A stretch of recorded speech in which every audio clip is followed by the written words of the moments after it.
The millennial generation are probably in the West the least churched generation that we've known, certainly for a long time. And this generation is notoriously struggling with debt, with finding fulfilling work, and yet as a generation they grew up with tremendous hopes and aspirations, wanting not just money in life but also meaning and purpose.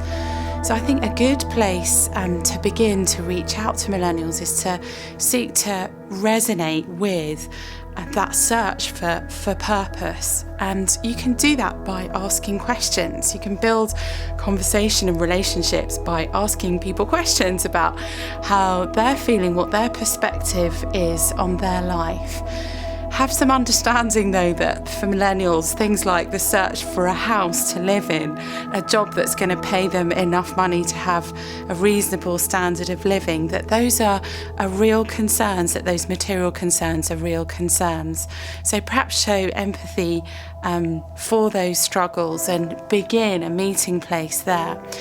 But talking about meaning and purpose, I would encourage them to consider perhaps certain sayings of Jesus, or maybe sayings from the Psalms or sayings from Proverbs, which could help them to be open to something deeper and a bit more spiritual.